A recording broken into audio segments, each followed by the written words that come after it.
interested. I'm not interested to know people's thoughts because I've heard the internet's told me people's Oh, thoughts. the Oh, we IWC? we live? We Let me live. see. Oh, we are live. Oh man, welcome to the show. We are live. We made it. I mean, I didn't get kicked in the balls. You didn't get kicked in the balls. I mean, that's a win. You know what though? I did get hit dead square right here with a hockey ball last night. Bloody nose, probably I another mean, concussion. you And look great. I appreciate that. I mean, you look fantastic. You don't look like the pictures I saw of Liv Morgan, right? No, no. Or the So pic or the picture that Stephanie Vicaire tweeted out right after that of the baby doll with the head that pushed in. that was pretty funny. That was pretty funny because I saw that picture and I was like, oh, because they crushed it, but I didn't even see the Liv picture. Then I saw the Liv picture and I was like, that's insane. She looks still I great, but it a big I was, bump on her you head. know, we'll talk about it, but when it happened, I was like, "Ooh, I wonder how bad that was." We do need a Def Rebel entrance song, and I'm working on that. Oh I'm boy. working on I'm working on some things to streamline my setup and the setup for the pod. All right. Welcome to the show, Matt. And I'm pretty sure you're happy, Matt. But I'm gonna talk about why I'm not so happy, Matt. At I'm some of the voices of the voiceless.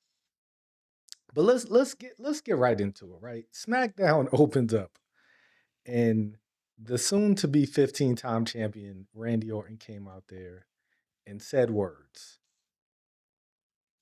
And he said what one thing, of course, he's in his hometown of St. Louis. Yes, You're sir. not gonna boo Randy Orton in St. Louis Nope. until you say this ain't my hometown anymore. My hometown's in the front row. I can't boo you if you say your hometown's your family, because your family, that's true. That's Right. it's a You're true not statement. you're not getting to the part where we want to boo you yet. Like you need Yeah. us to boo you, but now you're going to show us your family, and it's like, all right, well, I'm gonna cheer your kids and your wife. Yeah, so I'm I'm not not gonna boo your wife. right. Right. It's not like it's Vicky Guerrero. You're not booing her. Yeah. Yeah, so he says all of those things. And then he's like, I can't remember what he said something else that was supposed to be scathing, but nothing he really said. Just he said Cody awoke something and it's not going away because he's back. The Viper's back. Cool. I've heard Cool. You this want the a Viper billion back? times. Yeah, Yeah. I've heard this a billion times. Um, then Cody comes out in his suit, looking fancy because he's our champion. And Cody just comes in there and just puts the beats to Randy. Yep.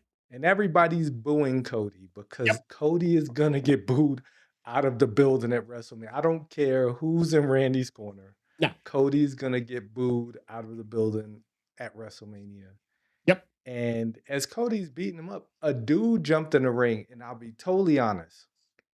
I left out of my office and I walked back in and I was like, when did Heath Slater come in? Because Pat McAfee, Wow. Pat McAfee looks eerily like Heath Slater. And I Wow. was like, Heath Slater was the guy? With them too short for your face glasses, too small for your Yeah. face glasses. Yes. But no, it was Mr. Pat McAfee, who just a few weeks ago said that all these reports that he's never going to be in part of wrestling anymore. His schedule's too crazy. He has so many commitments. He can't focus on wrestling. So he's gone, right? And some people rejoiced. Some Yeah. people enjoyed Wrestling is that. passed him by, he said. The Yeah, business is passed him by. yes, that's what he thought until one Randall Keefe Orton called him and said, no, the business didn't pass you by because, like, we need you. Who's we? The Attitude Era fans. Ladies and gentlemen, Randy Orton is not an Attitude Era wrestler. Nope. I, I don't like now. Randy Orton probably was an Attitude Era fan, but that still didn't make any sense, right? No. And then he went on about talking about 5'5" wrestlers putting on Iron Man matches, and it was like that's AEW, that's not WWE. But okay, I mean, keep cooking, Pat, keep Try. cooking. And then he said, because Randy's here, why are these guys getting shine? And why is the WrestleMania tickets still on the board when Randy's here? I'll tell you why, Mr. Pat McAfee, because of your salary. Because they're paying your salary. And that's why people like me can't afford to go to WrestleMania because it's too damn expensive. I, I've That's said what. it, I've said it before. And yesterday was actually 2 years from WrestleMania 40 that we went here in Philly, and my seat in the lower bowl was $1,000, and we had really good seats. We were probably row 32. Not like if you're watching a football game, we were in row Yeah. 32, right around the 50-yard line. Great seats. It was $1,000 2 years ago. Those same seats today, probably $4,000, $3,000 maybe. At a minimum. At a minimum, they're $3,000. Yep. Like I looked up, so I got all of these emails way, but like the pre-sale for WrestleMania. I get all of the ticket, Yeah, you know, the pre-sales. I got them They too. come out, and they were like, and for like nosebleed seats, they were like $2,000, like Yep. just for night one, Mm-hmm. $2,000 for whatever seats they were, and it just I'm not saying it's not worth it because like it's WrestleMania, right? I Sure. feel like WrestleMania is truly a spectacle. Um, but I did listen to Busted Open, and they brought up a good point about it supposing to have been in New Orleans, and I Right. feel like they probably would have gotten more of a buy-in in a new place, people going to a new location, Yep. instead of I don't want to pay my money again to go to Vegas because the same people who went last year are probably going to go this year. There are people who have unlimited funds, and not saying that I'm hard up on money, but man, I don't want to waste it. Like I don't want to waste it, No. and especially when I saw the card breakdown. I mean, it's really hard to it's really hard to get somebody to pay for 2 nights. like So like that it's a mismatch of matches where like neither card is like super stacked. Both cards are really good, right. but not great. Like Right. to And me, to pay even for it. when you got that email, you one didn't know what the card was because it hadn't been set yet, and two, we really didn't know until what was it? 2 nights ago exactly what matches were on what show. Now, when I bought my tickets for WrestleMania 40, I bought them simply because we assumed and we didn't know, we weren't told ahead of time what night, what matches were going to be on what night. I bought it with the assumption that Cody Roman was going to be night two. That's your night Yeah. two closeout main, and it worked out that way. But we didn't know what night is Punk Roman. What night is set? We didn't even know it was Punk Roman yet, but we didn't know what nights were what matches. So you're buying blind. Like you could buy the Sunday night ticket. The Sunday night show could actually really stink. Now, like you said, now we at least know what matches, and we could talk about that in a little bit. Like what matches are on what night. It helps, but I think it's a good card overall. But I Pay. to pay. So Matt brought up, you could get two lower bowl 2-day tickets for 600. I mean, that's probably now because they haven't sold. All right. You bought the tickets, Matt. I paid you back without interest. Oh man, like I don't know. Like now it's too late because ain't no way I'm about to pick up and go to Vegas next week. I mean, $600. That's actually not bad. Maybe I mean I would have to sleep in my truck. Like I mean, you ain't getting no room in Vegas. Where are you? Like Where are you sitting for 600? Are you sitting? Are you like nosebleed for $600? he said I don't. lower bowl. Oh, it says Lower lower. bowl. I Yeah, don't read. lower bowl. I mean, that's. I mean, even nosebleed. Like when you go to those shows, especially big shows like that. I remember going to a Kanye and Jay-Z concert in Germany, and we were so far back. Like I bought these tickets. I literally. I was in the States. I flew back. I landed back in Germany the day of the concert, and I had to. I had to find a place to shower and shave and change and go straight to this concert, flying in from the States, because a friend got me a ticket to go to this concert. And we were so far back. But they had all these screens everywhere, right? So you could still see them. Like Kanye Sure. looked like a little raisin from where I was. It was a huge venue. Um, and with the screens, right? So you're gonna be able to see the action, like no matter where you sit. I've been to a lot of wrestling events where I was really close, but at the same time, kind of still far back. I mean, depending on the angle and all that stuff. Yeah. So, I mean, there really are no bad seats unless you're behind a pillar. I did see a YouTuber who was like behind a pillar and they were pissed off that they bought these. I'll be so I mad. I will post a couple of pictures. I know I posted them when I first joined. I'll post a couple of pictures later. But where we were sitting and the way I was able to hold the camera was you could see the ring and you could see the people, but I was able to get the screen facing us at the same time. So it actually came out really good. And I don't ever need to go to another WrestleMania ever again. I got the last 5 minutes of, again, WrestleMania 40 was your Avengers Endgame moment. And I got to see John Cena and The Undertaker and The Rock, and it was great. But I'm not paying to go out there now. I'm I good. mean, as a kid, I did go to a WrestleMania. It was a small one in Madison Square Garden. I did get to see Razor Ramon, Shawn Michaels, That's you know. kind of like, awesome. like, eh, I mean, it's not, but it wasn't that much of a spectacle though. Right. Like back then, like the early WrestleMania, I feel like it wasn't until like It was the Vegas one, 17. right? It was the Vegas one outside, or like that when they built the outdoor stadium. No, Madison Square Garden, New No, York no, no. City. I mean, you're talking about when it became a big spectacle. Like, Oh, no, was that 9? Yeah, that was 9. That was 9 when when Giant Gonzalez took on Undertaker. I ooh. remember Macho Man came out on a camel or something like that, or like he came out on an Bobby Heenan elephant came or out something. backwards on Bobby Heenan came out backwards on a camel. Yes, yes. That's the Okay, one. that was the Yoko first won real the belt. spectacle. Yoko won the Yes, belt, and then Hogan got the belt. the salt and eye. Yeah, Mr. Fuji Love threw the this. salt and it went in Yoko's eye.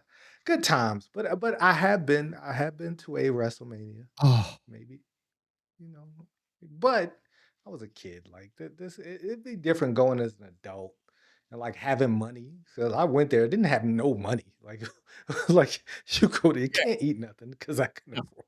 Like, no. and the only reason I went is because my dad worked for the garage that parked in MSG. So I Okay.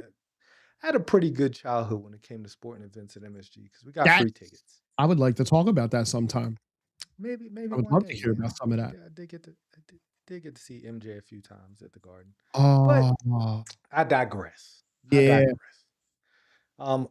But this ain't selling more tickets now. They have lowered the prices, and we're going to talk about that because another person came and talked about lowering ticket prices, and I bet that person feels like he's the reason why those ticket prices got lowered. I'm Mm, pretty sure because he has an inflated ego. We're going I'll to bet. talk about that person a little bit later. So But one of the things I didn't understand about this, and I was genuinely the reveal of Pat McAfee being the guy on the phone so out of left field. yes, That completely made no sense because what he did in his talking was basically run down the WWE that he's been promoting all along. He's been propping them up all along. And then all of a sudden, out of nowhere, you got this man come down. They don't need him. They don't need him to help this feud. You have 20 years of content between these two men. It still, I was always a big Pat McAfee fan, and this just kind of made me go, eh. And then, as we'll get into later, the behind the scenes stuff that's going on. so I mean, It doesn't make any sense from a wrestling standpoint. Zero. Once you get into the behind the scenes stuff, it makes a lot of sense, Yes. but at the same time, it doesn't make good business sense.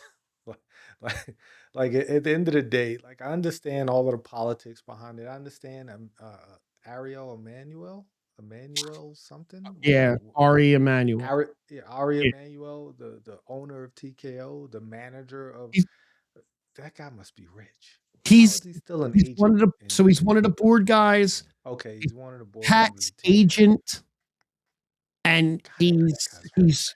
he wants Pat to be A like star. a superstar. I And mean, there's Pat rumors, McAfee is though.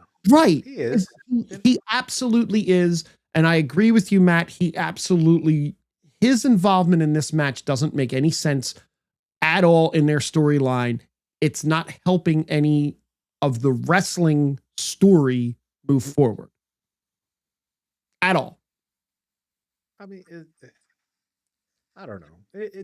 I get it, but at the same time, I don't get it. But at the same time, I don't care. Like, let's just like I want to get through WrestleMania now. At this point, I'm almost over it. Like it. Pat did kind of ruin it because now everybody's talking about him. Everybody's talking about giving him receipts, and it's like I don't care. Like what? Like I get it. Yeah, All right, and it yeah. also it didn't make Orton look like a bigger threat to the title. Orton by He's an turning on afterthought. Cody, right? But Orton by turning on Cody at the contract signing made Orton a big threat to take the title. He was already a threat, but doing that brought out the darker side in Randy that then makes him the threat that you want to take the title. Adding Pat into it does exactly what you said. It puts him in the back. It puts Randy over here now and puts Pat front and center. Because now it's well, when's Cody going to give him his receipt? When's Cody going to get his hands on Pat? Not Cody and Randy are putting on a hell of a match. Yeah, It's what is Pat going to do? Because you at this point have to give Randy the belt now, no, or the not whole necessarily. well, No. then the whole Pat thing is like, what's the point?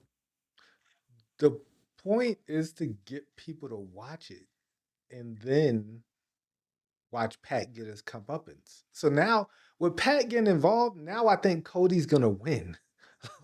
like that actually is the pathway to Cody keeping the title and beating up Pat, or he loses at Mania and then he gets it back at Backlash because he finally gets to give Pat McAfee his receipt. It's exhausting, it's not must see TV. It doesn't do anything for me. Um, and that's the thing. I don't think that they realized how bad of an idea this was. I And I also think that I think that because this isn't coming from Triple H, because this is coming from TKO for the third year in a row now,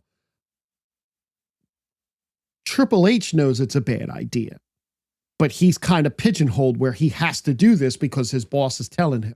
You know, yeah, of course. your boss tells you to do something at work and you know it's a bad idea, but you got to do it anyway. You're going to have to learn the hard way.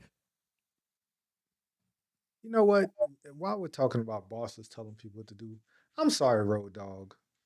Like I've heard some things recently about Road Dog. That Road Dog is a huge a proponent of Chelsea Green, and that's one of the reasons why he quit because Yep. he was trying to get her over. Yep. And respect to you because everybody knows that on the island we love Chelsea Green. Chelsea Green is my champion. Like Yes, she's ma'am. my champion. But I'm sorry. All of the flack that we gave you, it wasn't you. And I don't give any flack to Triple H because and I've said this plenty of times. I don't think a lot of these calls have anything to do with Triple H. Like a lot of these calls are monetarily driven, Yep. but they're not respecting the fans' intelligence or the business of the business. So Like it, you're talking about the story that just came out, right? A couple days ago. That whatever. so a couple of days ago, he answered a question that he had plans for a storyline between Zoe Stark and Chelsea Green. And what he wanted was, he said that, hold on, I wanted Zoe Stark and then her and Alba Fire to take over for Chelsea. They were going to turn on Piper and put her out, put her through a table, like send her away for 6 months or something. And now you have these great two workers stand up behind Chelsea.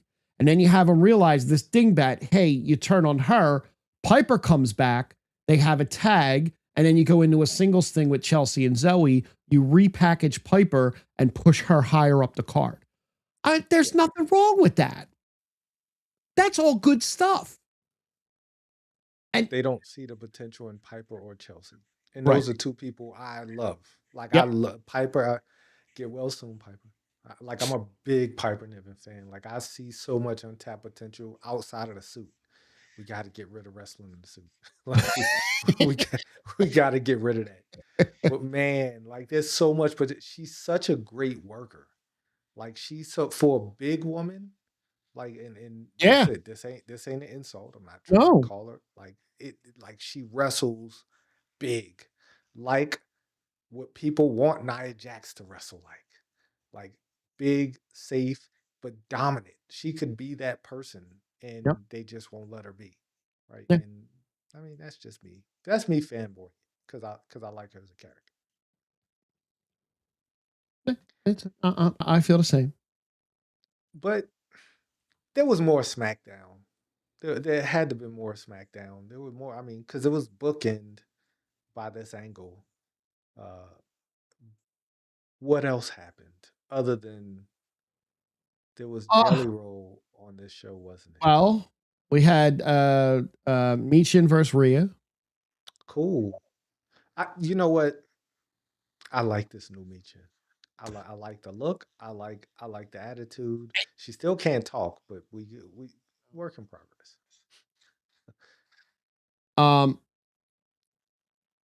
It's Matt, you secretly love Nia.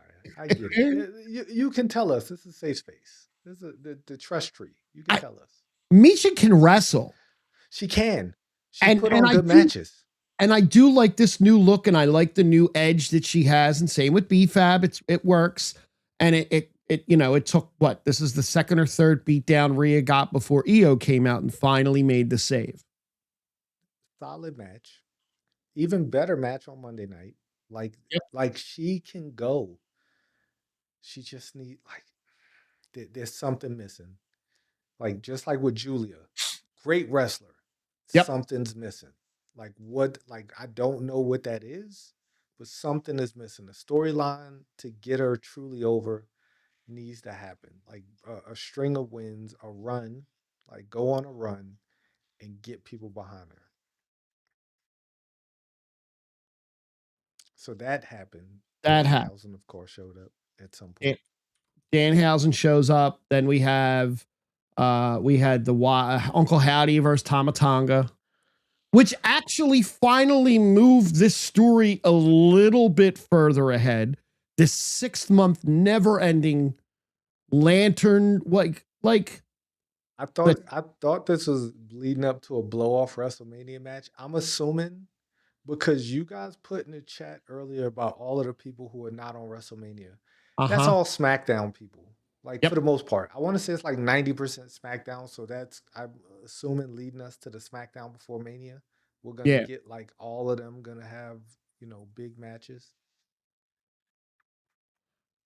Maybe. No, I disagree, Matt.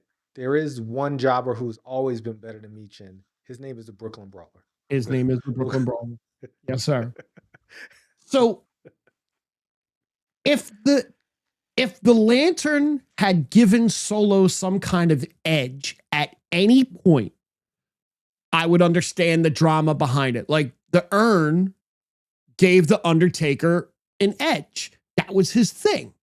The lantern, which I think they probably wanted to be like the urn, gave Solo nothing. All it did was maybe it made him a little crazy. No, with the urn, if you take the urn away from the Undertaker doesn't have his powers. So you having the urn stops the Undertaker from, quote unquote, being the Undertaker. Right. Taking the urn from Uncle Howdy just means, I mean, taking a lantern from Uncle Howdy just means you took a lantern from Uncle Howdy. It's it, just, I mean, it's a family heirloom. It's his brother. It's right, a piece of his brother. Like the personal part of it, but we never saw that. Like it right, never was like, I'm gonna kill you because you have a piece of my soul, my brother. Like right. that's my bro. Like Bray means everything to me. He Yes, never cut that promo. yes. Like it Never became once. ridiculous. Like In fact, in fact, the lantern being taken away from Uncle Howdy means Uncle Howdy didn't get his entrance this week. That's what it meant. touche. But Touche. no, you're right. You never got anything that can, like the very first time the YX6 came out, they put the lantern on the chair and all that was awesome. But from then on, you just carried it, and we're supposed to know that was Bray. You didn't connect us more to it that you could have. Yeah, it didn't go the way it should have gone. Well, not the way it should have gone. They just didn't book it properly. Correct. Because and it just went too long, right? Like you could have booked this perfectly, but this once again, this ain't the bloodline storyline. No. Like I'd take that over what we've gotten. Like I'd take that as if we end this and he takes the mask off and now he's Bo Dallas again. I mean, even with Like the sign. the only positive of this was Solo refused to give the lantern up, and Tama ripped the lantern out of his hands and gave it back to Uncle Howdy. That's it. Like that was what should have happened 5 months ago. A month into this storyline, that's what should have happened 5 months ago. Yes, and Tama is better off for it because Tama needs to be a star. He Like does. he has all the look, he has the Yep. move set, he has the charisma. Yeah. Let's and I won't even say move away from Solo, feud with Solo. Because that Yeah. could actually prop both of them up. Just keep the 100%. rest of them away. Like just keep the rest of the guys away. Let Solo and Tama do their thing. Let them just brawl and just have fights. And we could get something big from those two. Yep. So after that, probably one of my favorite moments of the night happened. And it was Sammy backstage talking to Nick Aldis, telling him he was going to go out and cut a promo. And he's like, I got the pyro, right? And Nick's like, yeah. And I didn't see it coming. But then all of a sudden, while Sammy's talking to Nick Aldis, Trick Williams music hits. And Trick Williams stole Sammy's pyro. And that was awesome. So Trick Williams and Lil Yachty have shown people how celebrities should be used. Lil Yachty's annoying. He's loud. Yep. But he's Trick Williams' hype man. Right. And it works so well because he's just going behind him. He's doing everything that Booker T was doing, but in a not so cool voice because his voice is annoying. Yeah, funny story. Years of this, probably like 5 or 6 years ago, I was on a plane and it went to Atlanta, and I was like, that guy looks familiar. He had beads in his hair. I was like, who's the rapper with beads? And I put that on Facebook, and everybody's like, that's Lil Yachty. And I was like, oh, cool. We were on the same flight. Nice. Like, he's just sitting by himself. Like, cool. and I was like, man, Lil Yachty, because he was in How High 2, which was not as good as How High 1, but not the worst movie I've ever seen. But I could not remember his name. But that was Lil Yachty years ago. But anyways, he's doing it right. Yes. Right. He's not in the way. Nope. He's there. He has star appeal. Like there are people who follow him.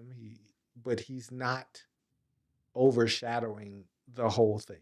Right. He's just there being Trick Williams' homeboy. And he was on a podium with Trick. Like it was good times, right? Let's just have fun. It looked like he's out there having fun.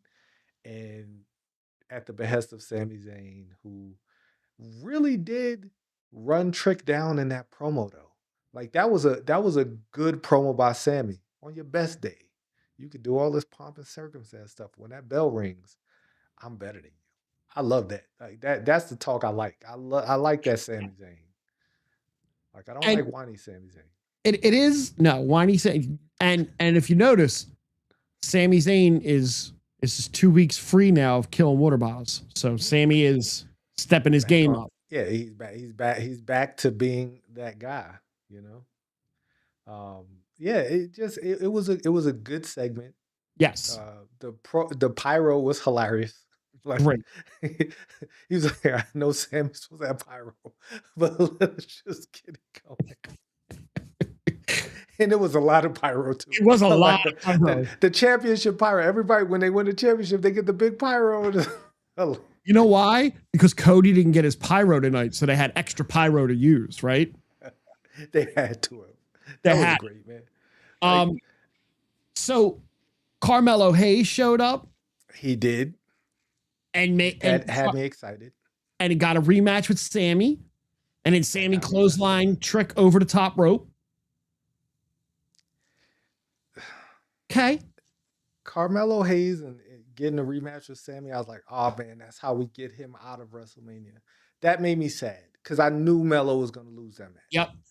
Like I knew there was no way he was going to win that match, and that really, really made me sad. Yep. Because Melo deserves to be in that match as much as Trick does. Triple threat. That would be a banger. Like that would be a banger. Yep. But I get it because Trick's going to have his moment in WrestleMania. There's no way Trick doesn't leave WrestleMania as the U.S. champion. No way. And then we get Matt Cardona gets a match against Aleister Black. Okay. I mean, I don't know what would like. I feel bad for Aleister Black because, like, I feel like he's such a talent. And not saying Matt Cardona isn't, but Matt Cardona is kind of on the tail end. Like he's had a good run. He's a little older. And Black's not. I mean, Aleister Black's not young.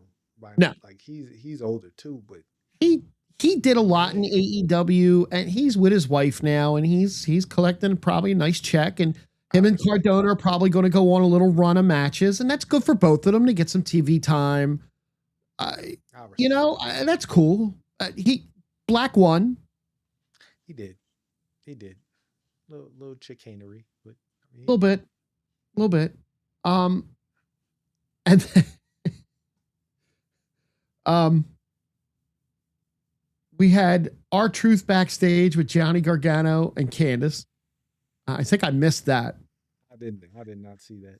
No, I must have missed that. We had a Jacob Fatu video and then a Drew McIntyre response to it.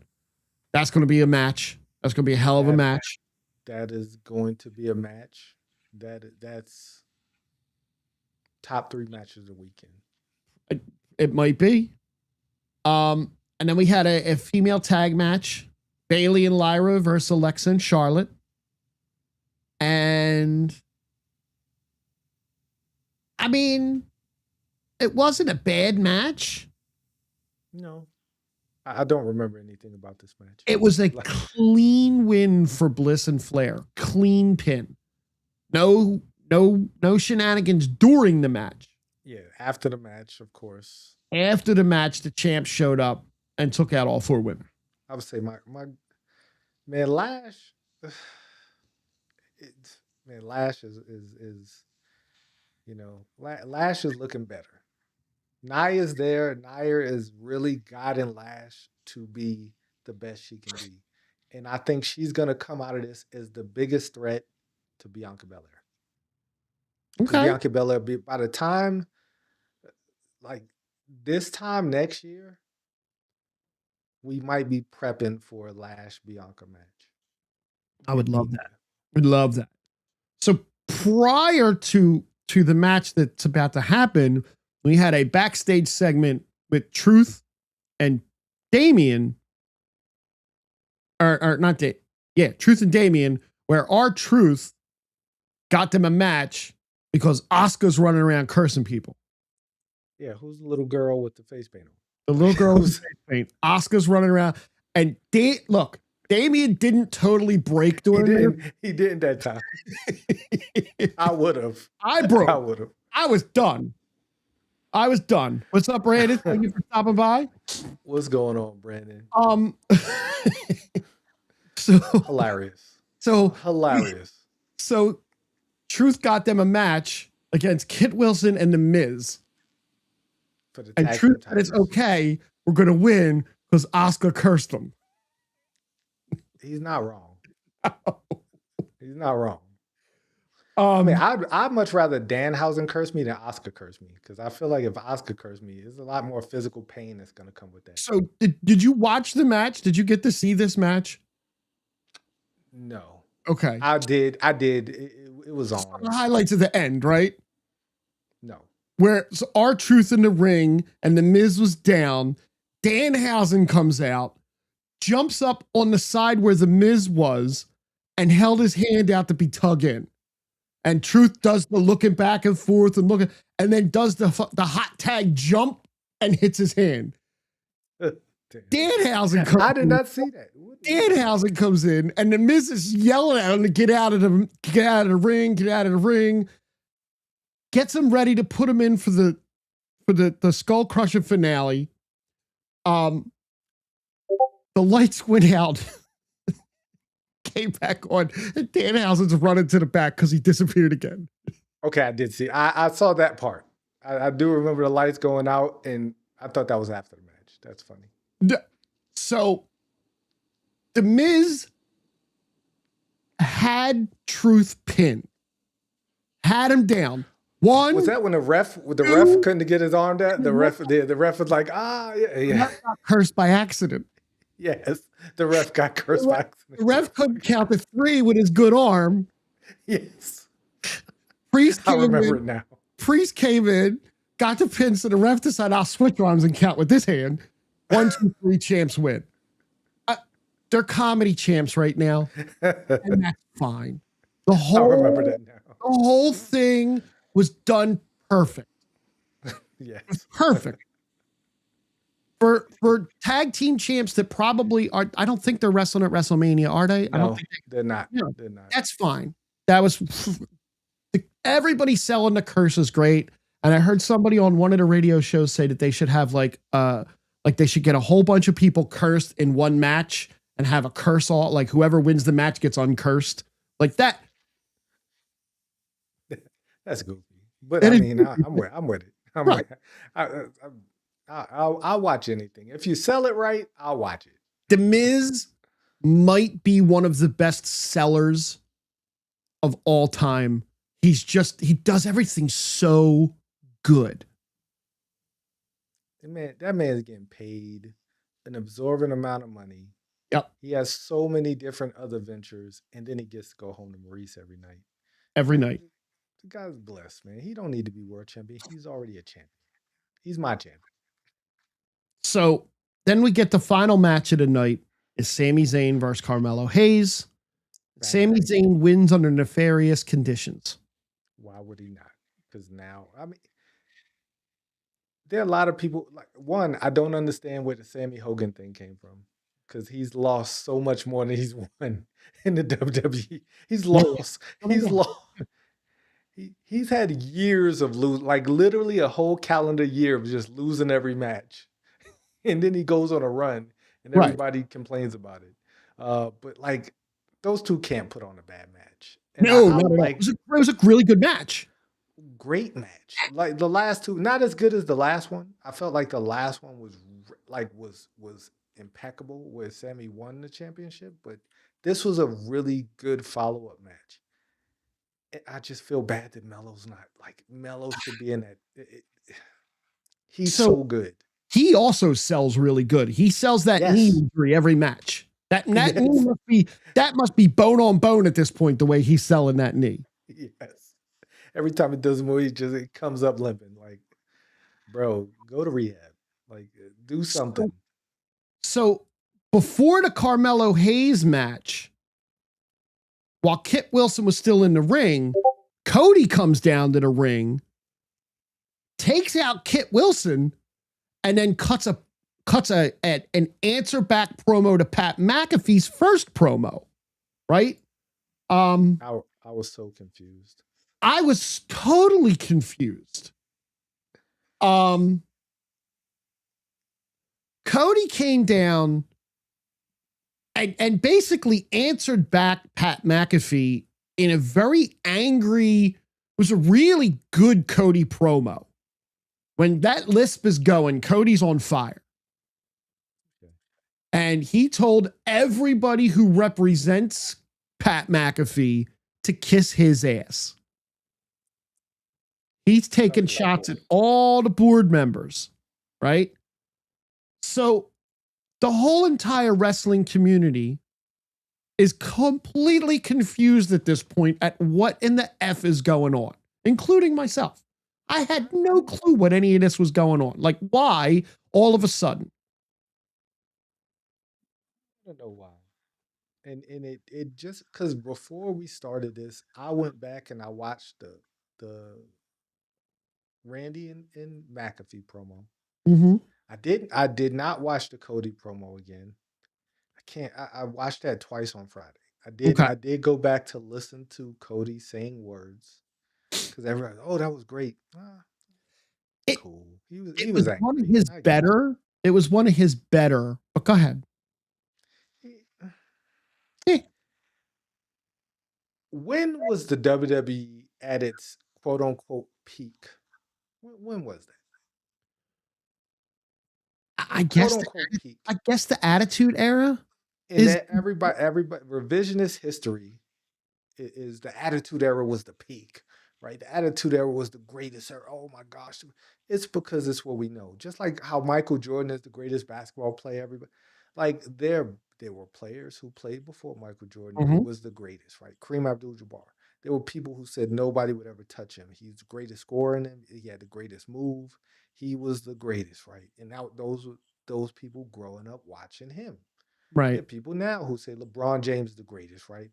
Because I mean, if you look at it now, the greatest era really was the Roman Reigns bloodline era, right? That's when they made the most money. That's when they had like 100 weeks of sellouts. Every single week there was a Yep. sellout, right? Yep. And especially when Roman showed up, which I'll get to when we get to Monday. Um, but what I think they're doing is they're creating this authoritarian figure, like, and we're not like Pat McAfee's the figurehead, quote Right. unquote, of the authority, right? TKO, He's Ari the voice. Emanuel, like he's there. He's gonna be the person that takes the rock bottom. He's gonna be the one who takes the stunners, quote unquote, right? He's Right. gonna be the one who gets the receipt. If another wrestler comes out and says, "I'm gonna give somebody a receipt next week," that's annoying me. Like it just took Cody and it just took Punk to come out and say, "You're gonna get your receipt." Shut up. Like stop saying these backstage terms to try to get Right. Mark fans Right. to get invested in this. Like that's what they're doing. Like they're playing a game. Everybody's breaking the wall, and I get it. Like you're trying to sell tickets. You're trying to get people. Like, and what boy we're going. I wrote so many notes on what Punk said on Monday because I have qualms, and I can't everybody wait. knows I'm not a I Punk guy. can't wait for this. But before we get there, you got a list, don't you? I do.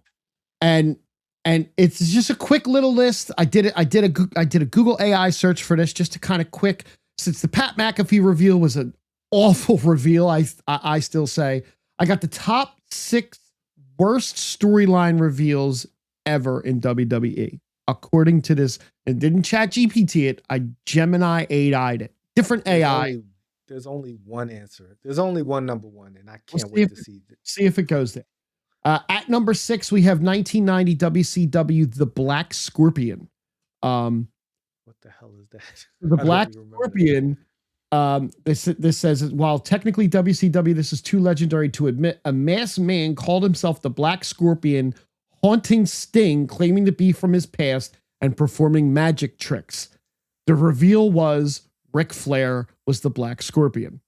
I don't remember that at all. But that sounds very WC. It I mean, does it sounds like a good time actually. But go sounds dumb. ahead. Yeah. At number 5, in 2007, we have Vince McMahon's illegitimate son. This was when Vince McMahon found out he had an illegitimate son on the roster. Many expected the rising star, Mr. Kennedy, to get the rub, but instead it was revealed to be Hornswoggle. Yes, I remember. I remember that. That's funny. That's a letdown. Vince, the weird old man had a lot of letdowns during that time. Go ahead. The weird old man did. The weird old. At number 4 in 2000, one of my favorite reveals because it was so bad. I did it for The Rock. This was the Stone Cold Steve Austin run over by a mysterious driver at Survivor Series in 1999. It was a classic whodunit that lasted for nearly a year. But the fun-loving, dancing babyface Rikishi confessed to the crime to pave the way for his cousin, The Rock. You know, that would have worked so much better if that promo wasn't so terrible. Yeah. Like, it could have worked if he didn't say, I did it for The Rock with that dumb look on his face. Like, So I didn't remember this, but the heel turn was so unsuccessful that the WWE eventually had to pull a swerve and reveal that Triple H actually masterminded and paid Rikishi to do it. well, that's just silly, but okay.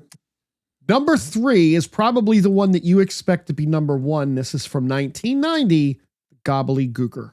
The gobbledygooker. I want to see what's number 2 and number 1 if that's number 3. The giant egg hatched on the show. And instead of being a new superstar, it was a man in a turkey costume. Do you know who the man? Do you know who the man was in the costume? P. Rose. No, it's Hector Guerrero. Cool. I mean, Pete Rose was in a costume twice and got tombstoned Pete 2 Rose. years in a row by Kane. Good times. At number 2 in 2012, the anonymous Raw GM. That ended up being Hornswoggle too, right? That ended up being Hornswoggle too. Yeah. It was a mysterious laptop that sent emails to bad guy Michael Cole. And wasn't he under the ring or something? They pulled him out for it was something dumb. It was Hornswoggle. Oh man, good times. And number 1, I remember this because at the time I was still living with my kid, the mother of my 2 children, that we eventually split up. But we would watch Raw every Monday night. She would make hot dogs and crescent rolls with cheese. We would sit down and like this was our Monday night tradition. Again, I miss those hot dogs so much. Not her, but the hot dogs. The higher power reveal. That's not. It was me, Austin. It was me all along. It didn't make sense to a lot of people. It made total sense to me because it I had mean, to be. Now, yes. Had to be. But like, I mean, the ministry was gobbling up members left, right, and sideways for what, like a year, right? And the man had his own daughter kidnapped. His daughter on. And here, but look, how much he hated Stone Cold. How much of a pop did Stone Cold get coming down to rescue Stephanie McMahon now? I mean, like that was revisionist history. That was the greatest time on the planet because they had you grew up just loving Stone Cold and like Stone Cold's run at the top was so short in hindsight. Yeah. Compared to, say, for instance, like honestly, a lot of those Attitude Era guys, they had really short runs at the top. Like Attitude Era wasn't this 20-year, shindig. It was like a good 5 or 6 years of just insanity, right? Yeah, the Eric Rowan Spider thing, but like Eric Rowan was never. I would say an honorable mention to me would be the birth of the Hand. Great times. I Sexual Chocolate. That was one of my favorite characters, Mark Henry. But great times. I am excited to move on to Monday night because Monday night started off with I'm before you go into your thing, I'm going to say the one thing that I hated at the beginning of this and that I hate wrestlers doing, and I'm going to turn it over to you and go nuts. CM Punk came down and threw the belt into the ring. I hate that. If you're running down and you drop the belt because you're about to fight, that's great. But if you're tossing the belt around, this is supposed to be the most revered prize in your industry.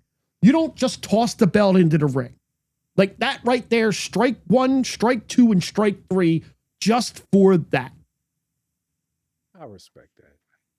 I didn't even pay attention to that. That was the first thing I noticed, and I was immediately annoyed by the whole thing.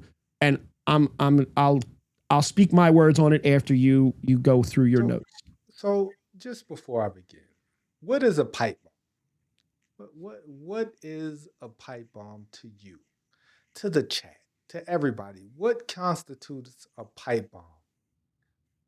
Is it somebody telling the truth? Is it somebody breaking the fourth wall? Is it somebody taking you behind the biz, or just getting airing their grievances out so the world can hear? Like, what is a pipe bomb to you, Frank? To me, I mean, yeah, it's basically that. It's unscripted. It's it's it's just you're venting. You're venting, but you're supposed to be venting real feelings. Okay. I mean, yeah, all true, right? CM Punk That sat at the that sat at belt is the just as good as the one Cody won. a There you go. shock and all promo. Rock and roll Okay, promo. I get it. I get it. Right, and it gets people going. Right, it gets people all riled up. Yep. CM Punk infamously sat at the top of the stage of Raw and just cut this saving because John Cena was everybody hated Super Cena, right? And he just really went in on Vince and Cena during that pipe bomb, the original one, right? If my memory recalls, it was a lot on Cena, a lot on Vince, and how things were being ran, and how he wasn't being pushed the way he was supposed to be, or he thought that he was supposed to be pushed, right? So he aired out those grievances. So on Monday night,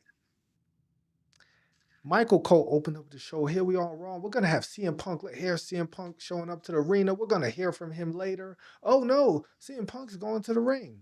All right, that was strike one for me. Don't lie to me, because you know what you're doing, right? And he comes down. This is unscripted, right? This is CM Punk. I got stuff to get off my chest. He comes down there and he starts talking old school wrestling. How Houston's a wrestling town, and this is how I know you don't know your audience, because none of those people care, right? Houston is not a wrestling town, like a traditional wrestling town, right? Dallas, Atlanta, North Carolina, Greensboro, the Greensboro Coliseum. You know what I'm saying? Uh, New York City, right? No, there's other place. I'm gonna drop my own pipe bomb in a minute. Philadelphia, yes, big wrestling town, right? But I get what you're saying. Yes. He starts talking about Paul Bosch, and maybe Paul Bosch, I'm assuming, is like an independent booker from Houston, the Houston area, that booked Houston wrestling. He started name dropping Harley Race. What would Harley Race do? You know, these people, they didn't care, right? He saw that he was losing them, and he was like, then he hits him with the number one. What a great day to be in Houston! What a great day to be alive! And Monday night on Houston and Monday Night Raw, right? That's CM Punk's Mick Foley cheap pop line every Yep. single time. Yep. Um, then of course he goes in. Now, before, I'm not the biggest Roman Reigns fan, right? I'm not like I don't live and breathe. I don't live and die by Roman Reigns every words. But there are things that I know about Roman Reigns that I do admire. Punk, he goes in, he talks about being by himself, and putting Roman through a chair, and he's cousinless. I love him bringing the cousins in there. Um, and he used the words receipt. He kept using the word receipt. Like, you're gonna get a receipt. I gave him his receipt when, like, it's become annoying. Yes. Like, it's become a term that instantly has become annoying. And then he said some lines that I wrote down, because they were actually good ones. Fraud checking goofs who hate Punk because he won't change his authenticity for their approval. Phil, you are not as authentic as you think you are. You're not that punk. There are kids who grew up punk, right? They're kids who grew up street. They're kids who grew up hood, and they grew to be responsible old men who are not those people anymore, right? I know drug dealers. I know people who moved weight, that are now work a 9 to 5. Like, they went to jail, they got out of jail, they turned their life around, and they became responsible human beings. You're not thug that you used to, like the person you think is the tough guy you think you are, or you were when you were 19, you're not that guy. And that's okay. That's called evolution. That's called growth. That's called becoming a mature human being, right? That's called living your life and growing out of your youthful ignorance. Punk's not seeing Punk anymore. He is Phil to me. That's why I call him Philola, because he's not the voice of the voice anymore. You're a rich dude who has maneuvered your way into the spot you're in right now in the WWE. He also said he being hated by losers, being hated by losers is the price you pay for not being one. That's a bar. That was a good one. I really like that because that is a true statement. I will agree with him. Why? Hold on. Why are you gonna boo me? Oh, why are you gonna boo me because he isn't showing up? I showed up all the time. Like I've done all these movies, and I showed up every week. That's not true That is because not he true. did not show up every week. Then he pissed me off Uh, because then he said why he hated Roman. His tools are self-made. He's a self-made man. But Roman was everything was given to. I disagree. Like I just disagree. No, I only said street because I'm not a punk. I'm not part of the. I don't know what being part of the punk rock community is, but I do understand there are a lot of people. Like there are people I served with, and we were privates together over 20 years ago, and they were knuckleheads, and they were quote unquote punk or punk rock, like or whatever. Like, and I only use street because that's what I know. Like I know people from the street, but I also know people from that community, right? I do. And they grew up to be responsible older men who don't like they yeah, you still listen to it, but you're not that anymore, right? Like you can still listen to it, but that's not your lifestyle. Like that's not who you are. You're not from the you're not grunge anymore. You're a millionaire. What are you talking about? like I don't know. You might be a millionaire, Matt. I don't know. But but he started talking about he's self-made and he's all these other stuff and Roman is store-bought in plastic. Cool. Then he goes in on his father giving him a job because he failed at football and that pissed me off. yeah, Right. That pissed me off. stretch.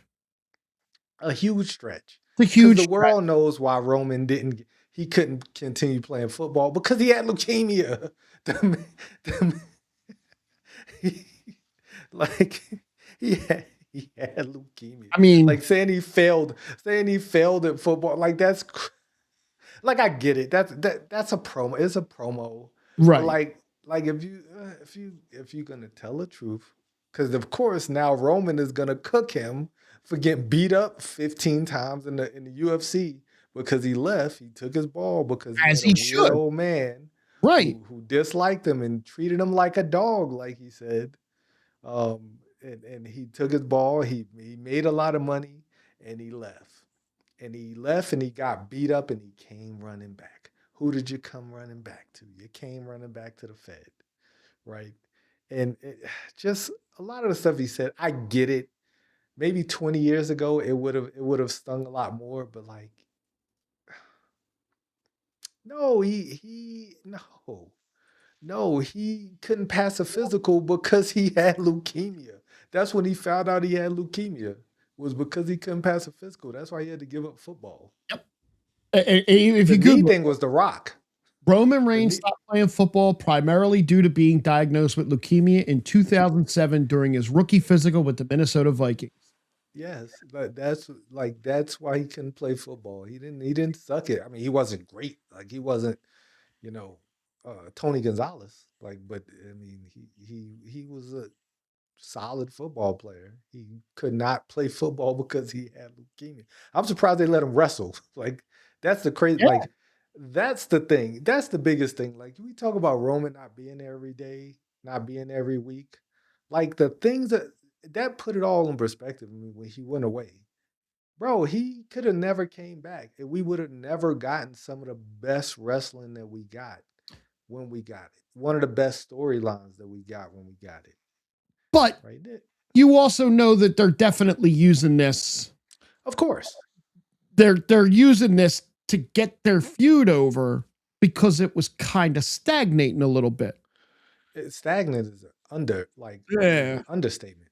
Like, And this also stagnant. was all a pivot because Seth got injured too, and Braun got injured, and all of these, most of this shit is all pivots. But please, you're But cooking. they could have. You got enough, right? Even just with the match itself, you could have just cut better promos and sold the match, right? Cut better promo. Of course, he goes in on The Rock. Said The Rock used to be a Hollywood star. That was a good one. I like that one. I Like like that that. one. They were good. But the one thing that he said that was really good, because this is pro wrestling and not cinema. Loved it. Yep. Love that line, because of course the bloodline was cinema, right? Bloodline was the greatest storyline that a lot of people remember. He said he don't surround himself with wise men advocates. That's a lie. That's how he got where he's at. Just He had the advocate for a while. for a while. Like, the advocate is the reason why Punk got hired, and the reason why Punk didn't get fired a billion times was because of Paul Heyman. And this is all behind. This is just me hating on Punk, because it's like, I know. I just dislike him. That's Like, all right. I just think he's fake, right? I like, don't come out here and tell me you're telling the truth, and tell me when I'm telling a lie, when you're telling a lot of lies. Then Matt's he got then he bring say what? Matt's got his back. It's go ahead. Of course, yo, of course. Of course, Matt, then he called Roman a buck-toothed nepo baby who ate dog food for a weird old man, which was probably the greatest line of this promo. I think that was the line of the promo for me, because the first half of the promo up to about the dog eating line, I was just kind of like, yeah, you said that, yeah. I mean, but then he's not wrong. No, but then he done it, and he changed direction really fast. But bringing up Vince, like, I just feel like it's just cheap. Like, it's cheap pops. Now, he brought up dog food. He brought up being treated like a dog. Next week, when Roman brings up his dead dog, you have to at this point, right?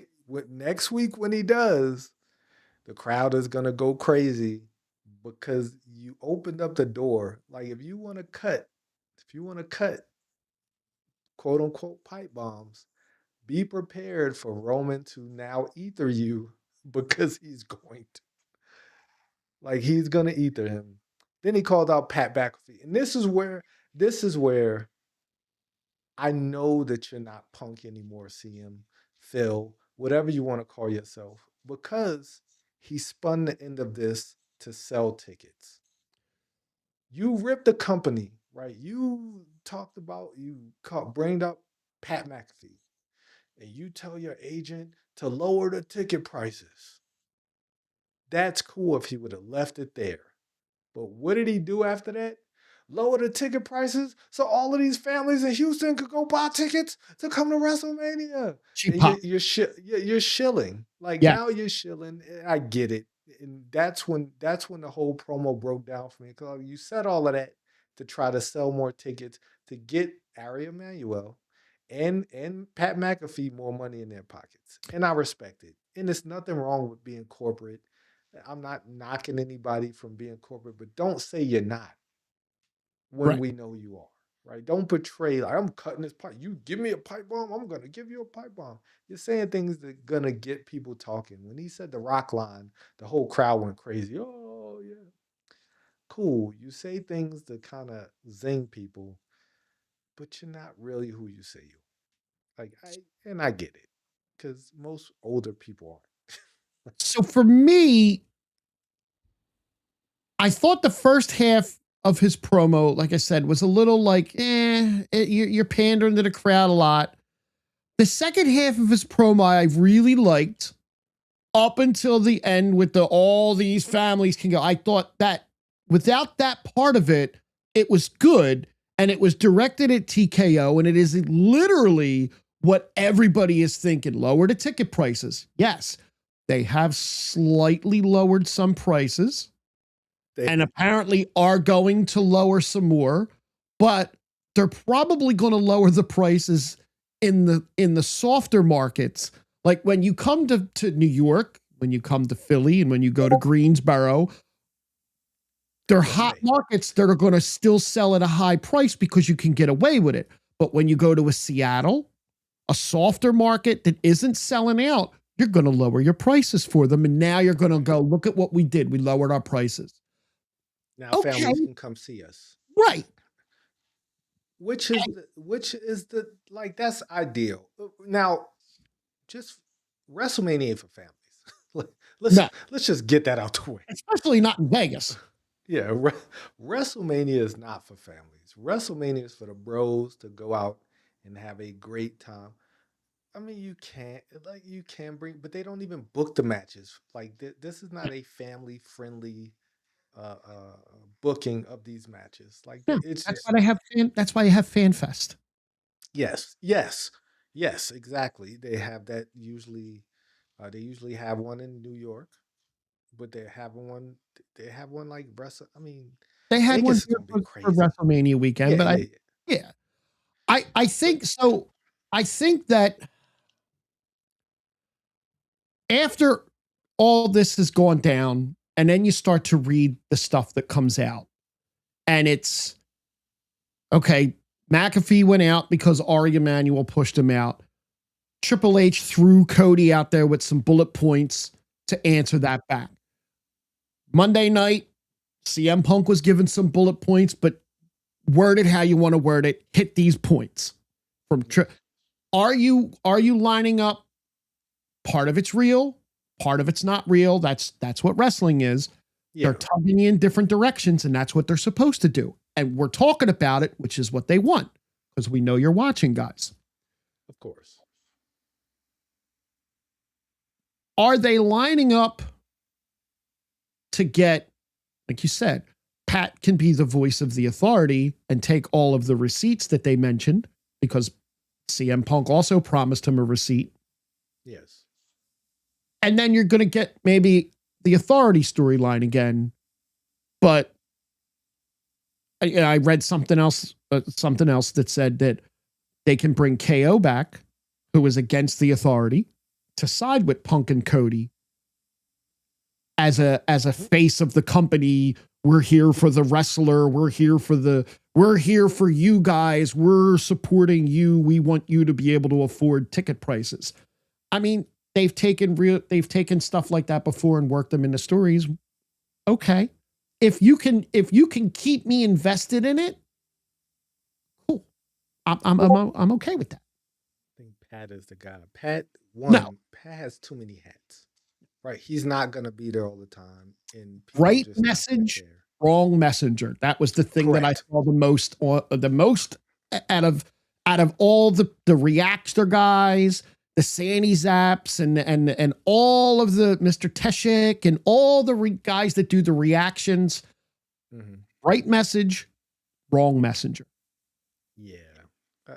I don't think he can be consistent enough to really drive this home. And if he is consistent enough, that means they have to pay him a boatload of money to negate his other obligations to come in and then put in the work.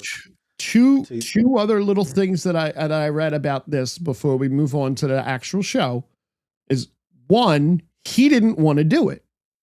When they approached him about it, he said no, which makes sense. Yes. But they couldn't find anyone else to do it, or he was always their choice, whatever story you want to believe. The other thing I read was that his contract is coming up soon.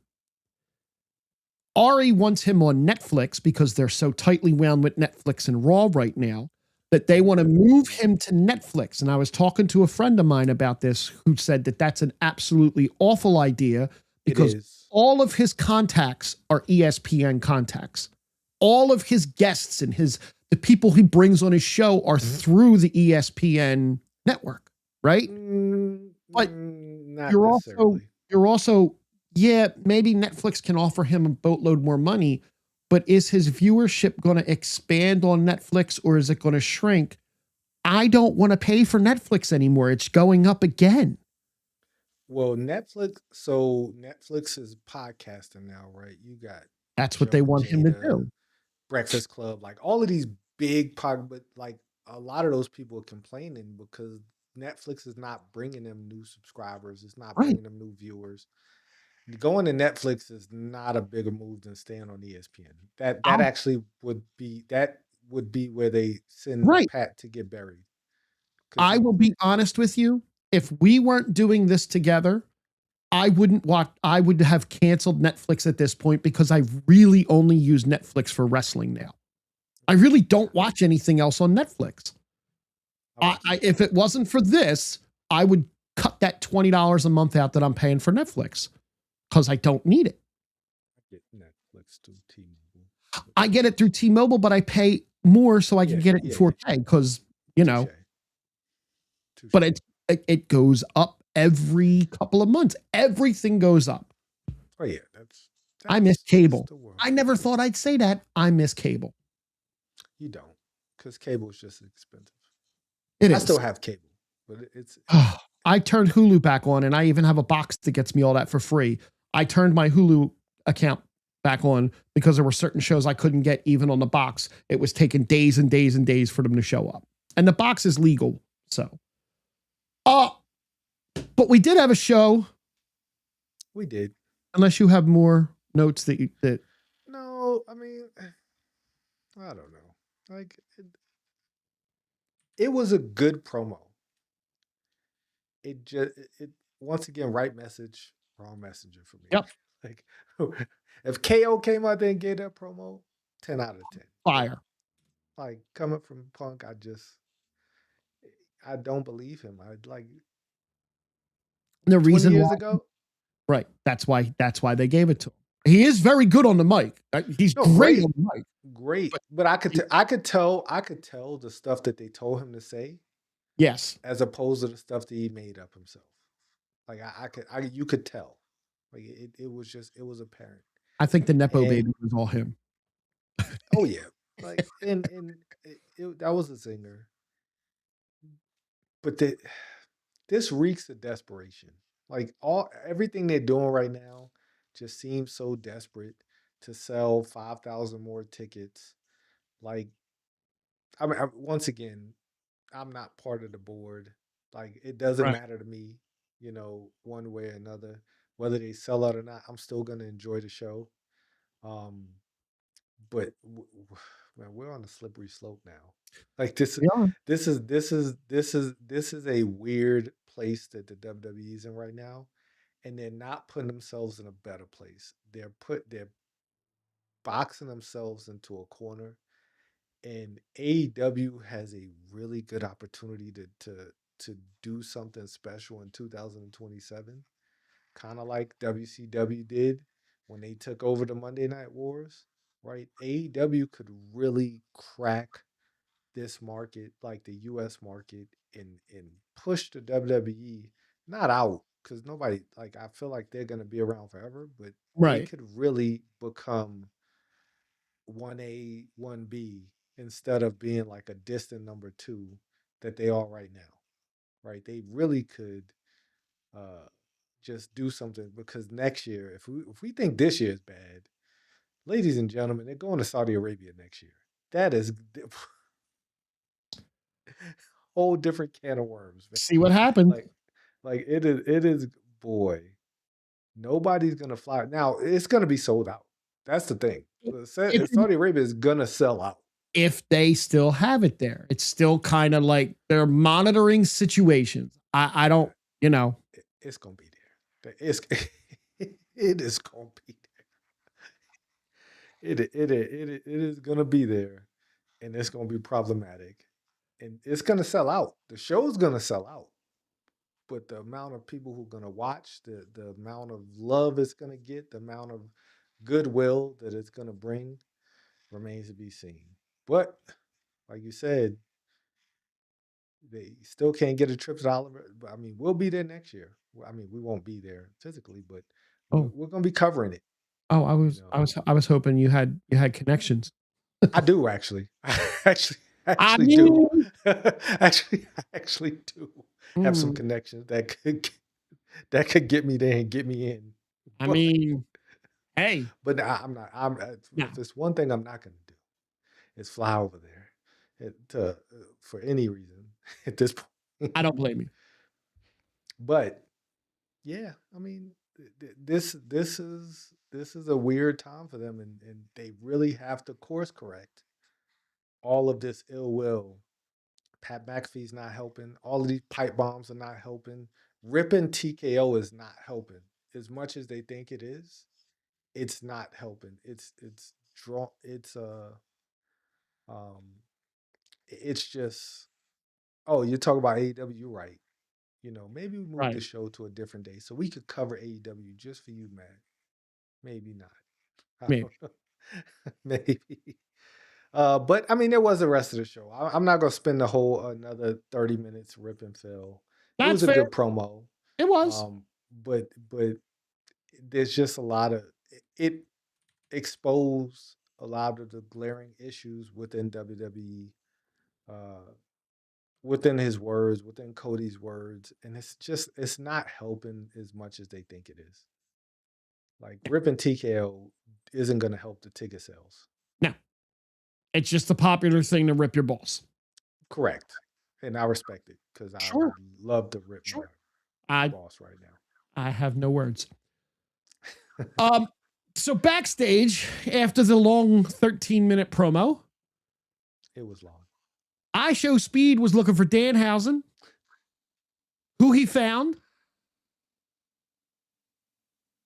I was out on our show speed initially, but he's grown on me.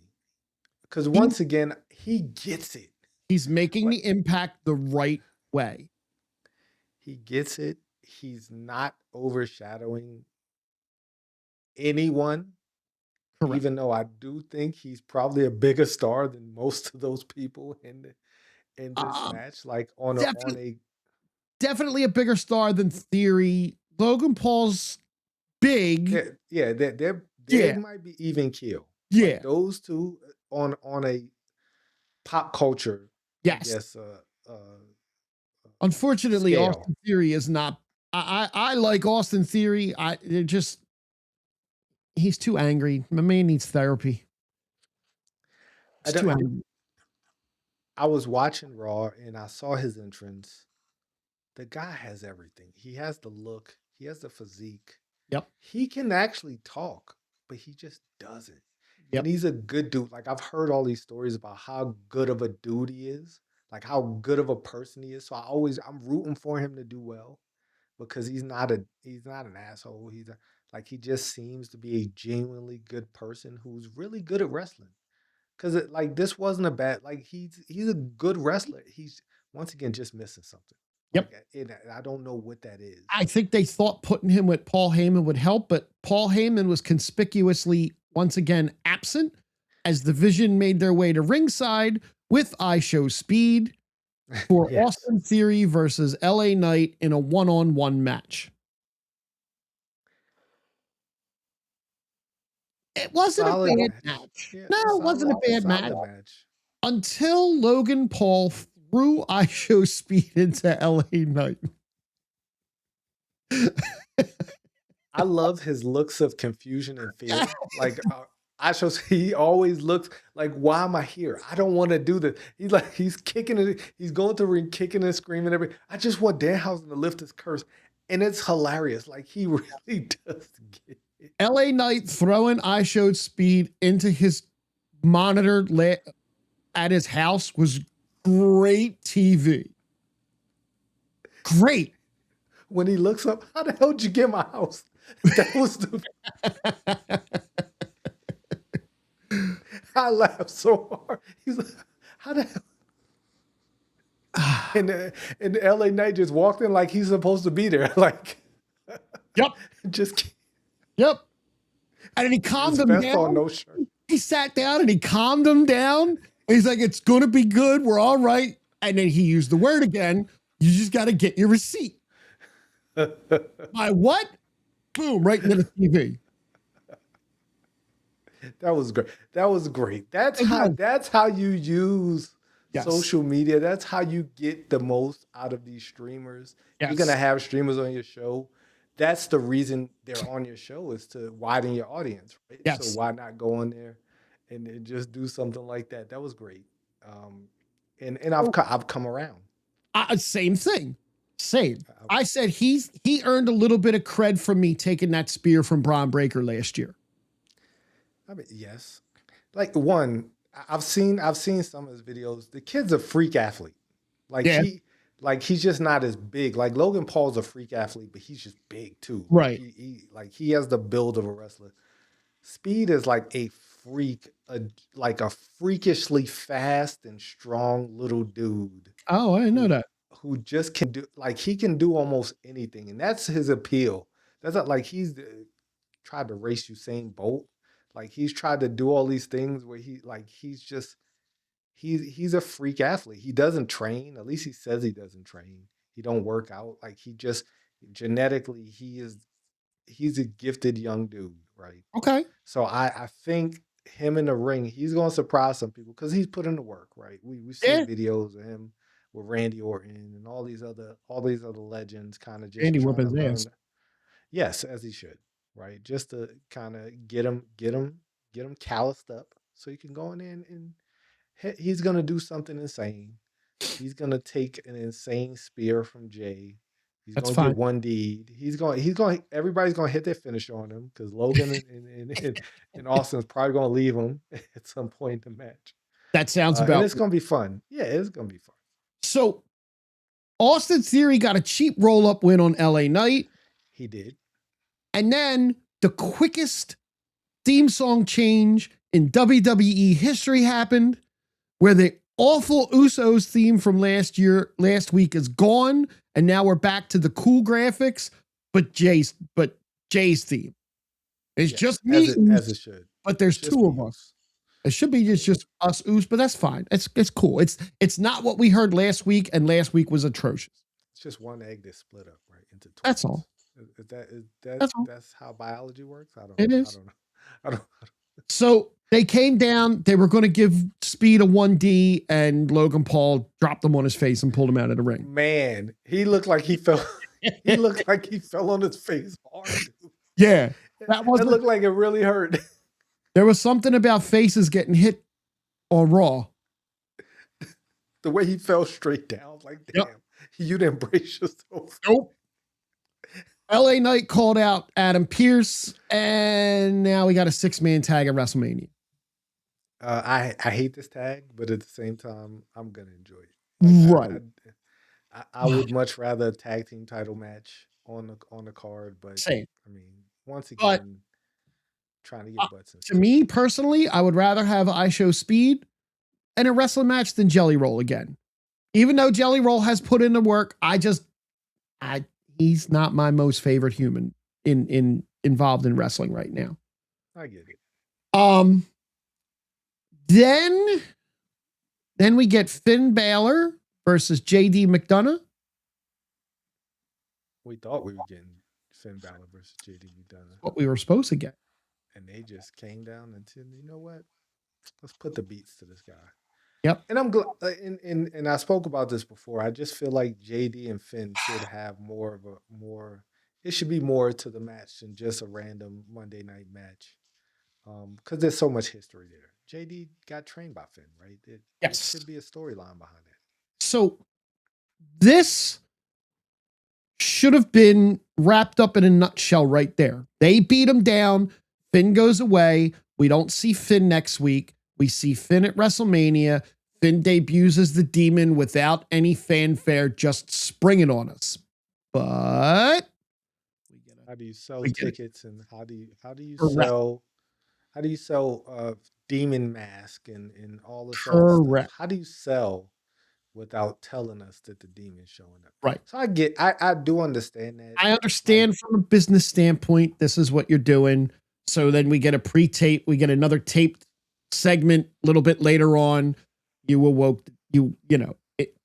he didn't come right out and say it until Triple H released the graphic and said, basically, I the don't, demon's I back. don't like when Finn was in New Japan. It was just a given at the big shows he was Right. going to come out and face paint. There wasn't a demon character. It was just Mhm. Finn, Right. pomp and circumstance for the big show, right? But once again, you can't sell it. Like every pay per view, Finn should come out in a demon. One, it sells. It Sure. does sell. Like it's a big show. I'm getting dressed up for the big show, right? And they just adding the whole demon gimmick to it. I don't think it helps. I don't Eh, think it helps it, Finn because then you can't lose unless his no. buckle breaks, right? Right. Right. Now, do you have to? Well, yeah, it doesn't matter if it's day or night. This is inside. So my next point is moot. Never mind. Um, then Well, he we did. He did come out in AT&T Stadium when it was light, did quote he? unquote. Yes, because it was the second time they went to AT&T. It was the inferior WrestleMania AT&T Stadium, and it just was underwhelming. Yeah. It was underwhelming. I miss the big elaborate WrestleMania entrances that we didn't seem to get the last 2 years, like the big ones. Philly showed We'll, out, but we'll see. We'll see. We'll see. Hopefully, we get something different because, um, like, they have to do something different this year. they have to.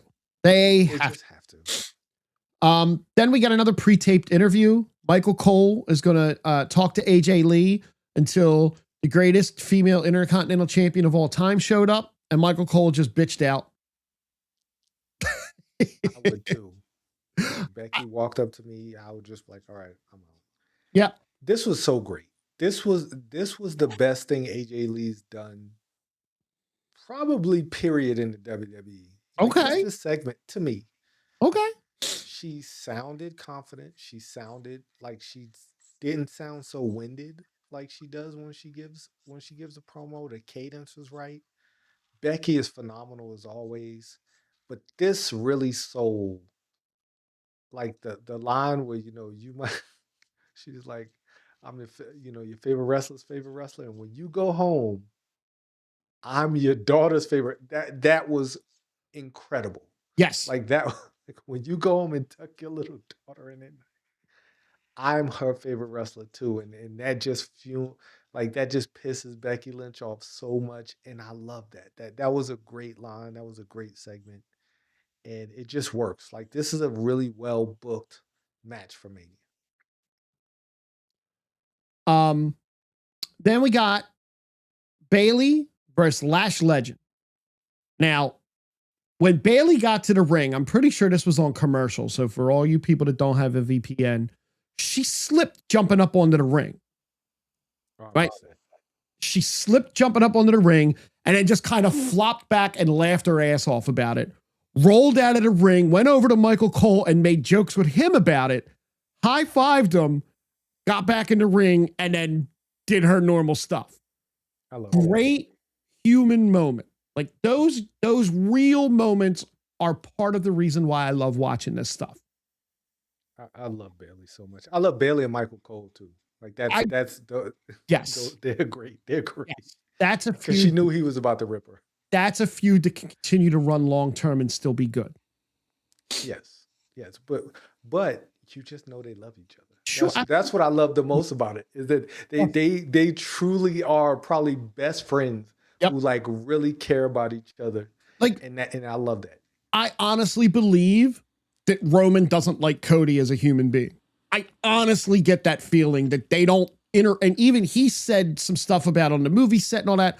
I don't believe that's a work. I believe that's kind of like Roman just don't care. There's two people who are just different. Like She did have a lot of does. cushion. She does. Her Um, fall So I was pretty much assumed that Lash was going to kill Bailey one-on-one because that's, one would think. but a little overbooking because that's what you do this close to WrestleMania. Slightly, because it's a four team match, so we gotta just get those shenanigans. Yep. And that's what So That's what we got. Shenanigans. So Bailey can beat Lash Legend. But how did Bailey beat Lash Legend? Well, the Bird Woman showed up and grabbed Lash's leg during a superplex. Grabbed her leg. And during a commercial break, they cut a very heel-like promo. Like it sounded like Bailey and Lyra might have a little aggressive streak to them. Good. Lyra needs something more.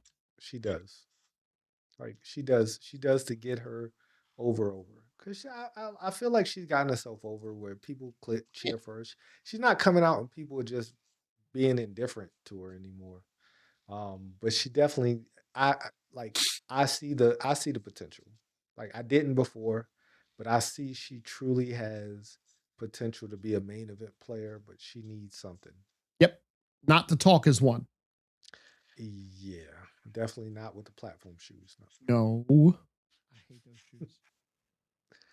So after that, we get finally a non-masked Seth Rollins entrance. But Seth's dressed all in black. No flamboyance. No big oversized boots. No big coats. Don't you worry. WrestleMania is going to change that. Seth came down to the ring all sorts of serious and in business.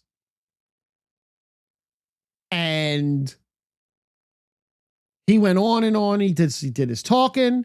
Gunther came up behind him, wrapped him up in a sleeper, and he got right out of it and wrapped him up in his own sleeper.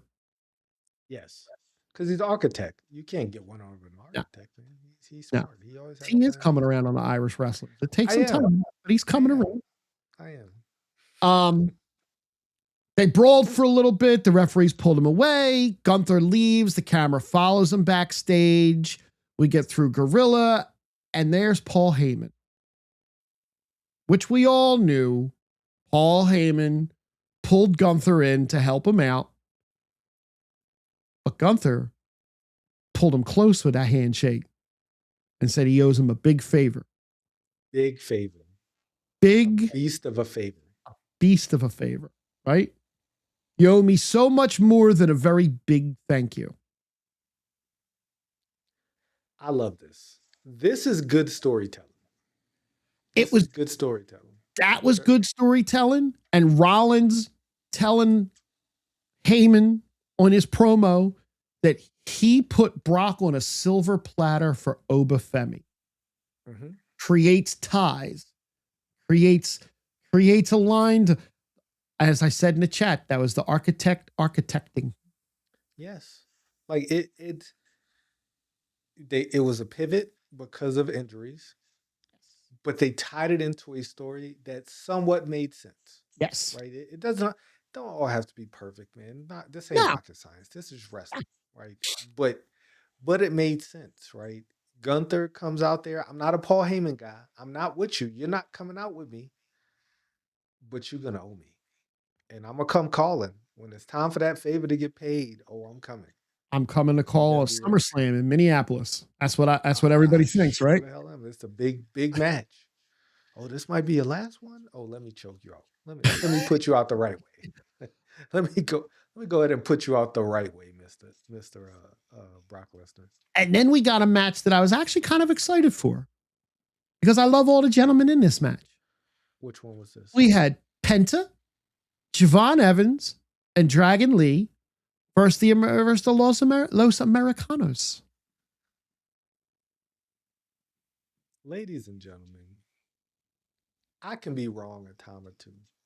Like there, once or twice in my lifetime, I've been wrong. I think I was wrong about the Americanos because they're really good as. I mean, they're all really great wrestlers. Like that was never the question. No. But they've become more entertaining. They're doing things, and them speaking in Spanish is hilarious to me because they all try to sound like they really are Mexican. The only one that actually sounds Mexican is the most German one in the group. Like it's funny to me, but they're so good at wrestling. This was such a good wrestling match. It really was. Like El Grande should be in that six because he's not in that. He's not in I don't think he's in the ladder ladder match. match. He's not in the ladder match. He should be though. Like he should be, or at least one of the Americanos should be. I don't. Preferably Tyler Bate. I don't think any of them are Um, right now. no, Right? they're not. They're not. None of them are. No. Yeah. But there was another masked wrestler who did get added to the Oh, to the yay. match. Because Booyaka at the end of this match, Ray comes out and gifts Penta an opportunity. Now this is like Rey Mysterio in Mexican wrestling history. Rey Mysterio probably will go down as the greatest. Right? Just Fair. Greatest deadbeat. art like yeah, He's the yes, greatest deadbeat father. definitely the greatest deadbeat dad, the most notable deadbeat dad of all deadbeat dads. Yep. But having him in this match is a big deal for Penta. Oh yeah. Because he gets to have a match. I mean, I'm pretty sure he's already had matches with Ray. Right, but this is Mexico. this is a ladder match. This is special for them. This is WrestleMania. Now, I just hope Ray is okay. Like it's Ray risky. Yeah, it is risky, but Ray takes a sense of being. He I don't even know how he does what he does at the age, because I think he's older than me, and that's crazy. Like Ray is up there. I'm 51. thinking, 51. yeah, Ray, He's that's almost insane right. that he can still do the things that he does in the ring. Listen, all the credit in the world to him for doing that and for coming right off an injury and going right into a ladder match is absolutely insane. Good on him, though. Good on him. Good on him. Backstage, Rhea and Io were getting ready for their tag team match, and that's where we see in the back another conversation between Austin and Maxine. I didn't see that. I was not paying attention. And then we get the tag team Rhea and Io versus Michin and B-Fab with the Muppet Killer and Jade Cargill at ringside. I mean, like her shoulders get cold, so she has to wear fur on her shoulders, but her abs stay warm because she don't need any fur for the abs. No. The abs are hot, so she's like, oh, I don't need all that material for my abs. Yeah. This match went about as expected. It's just Io Sky rolled up B-Fab for the win. I mean, at least they didn't get like squashed. No. Like they didn't get squashed. But the fun part, now see the end of the match this was a little bit different, and I like when wrestlers do this. Michin and B-Fab held Rhea in the corner while Jade pulled out a kendo stick, and instead of hitting Rhea with it, beat the piss out of Io. It's Rhea. No, I'm not gonna hit you. No, I'm gonna make it hurt for you. Yep. By beating up your friend and just beat. Did you notice that Io was in the way she was bent over, like subservient, kind of like. Hey, she was like, I'm about to take my licks. Yep. So let me just get prepared. It's cool. I mean, like I said, I like it when the bad guys hold one good guy back and beat on the good guy's best friend, because that I like that. Adds a layer. Then we had the craziest freaking bump of the night.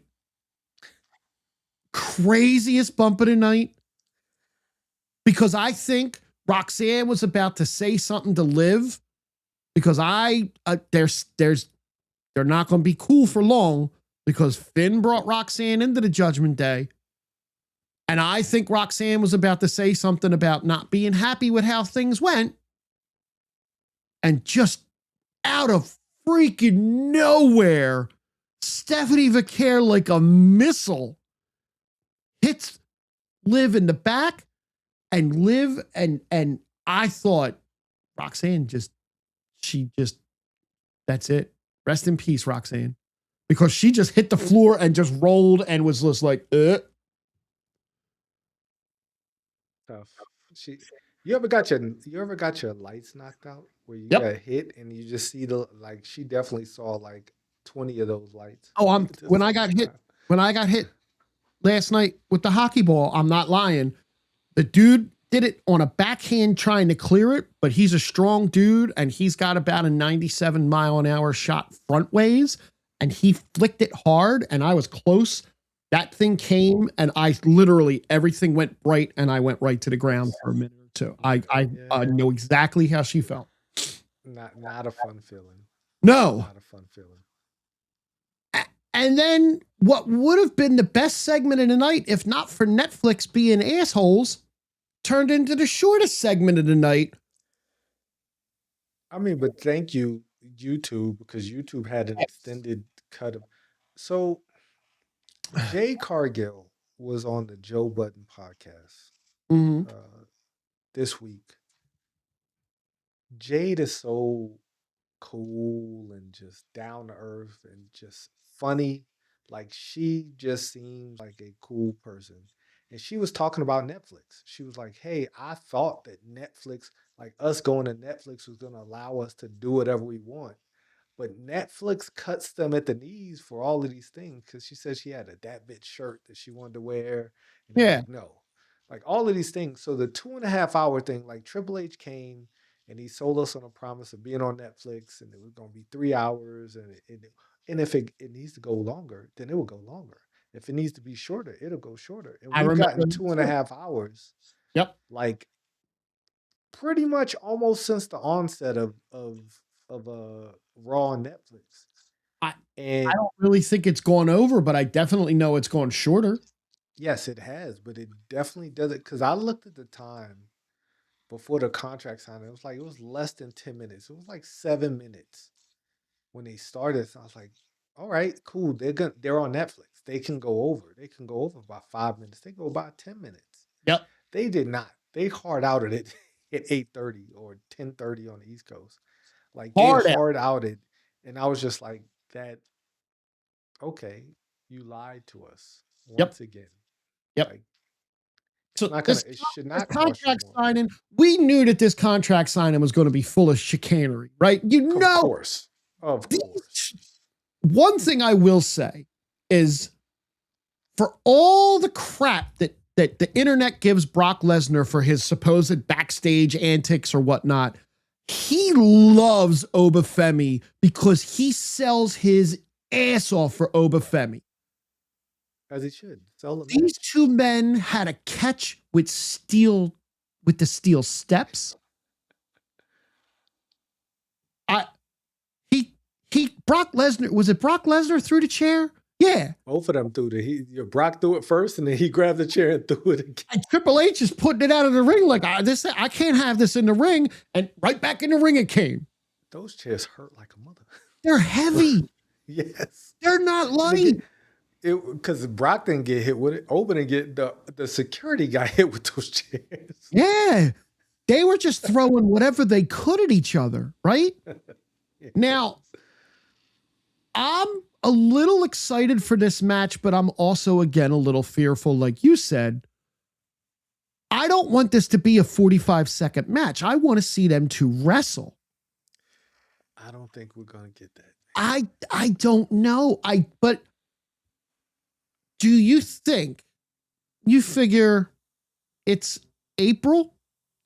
Brock has maybe 2 matches left, including WrestleMania, maybe 3 at the most.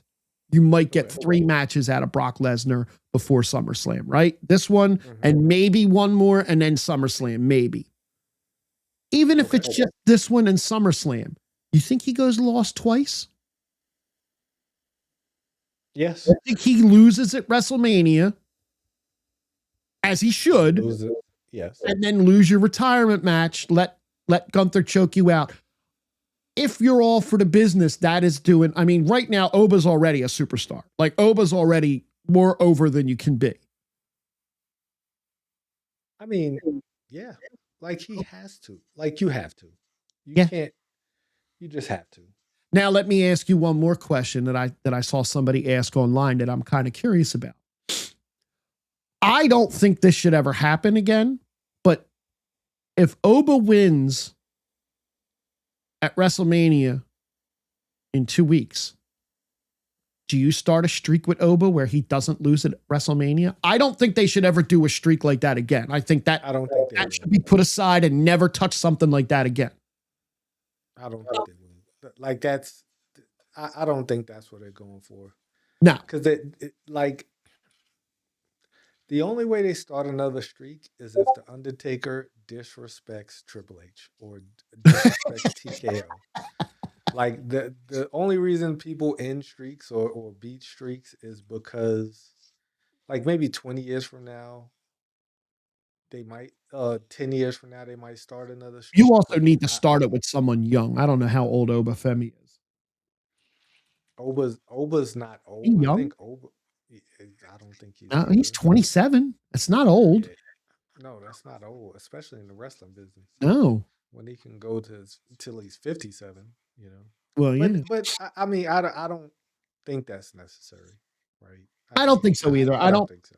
I don't think they need to do something like that. I don't think they need to start a streak. I saw somebody ask the question online somewhere. I wouldn't want to do so. And I don't, and Undertaker is the most company man you can be. So he's not going to rub anybody the wrong way. He's got it as cushion as you can have it right now. Ride out on your motorcycle, announce the Hall of Fame, ride back. Well, I mean, they did take them off of LFG, him and his wife. They did. Is that still going? Did they just take the cast up? Yes.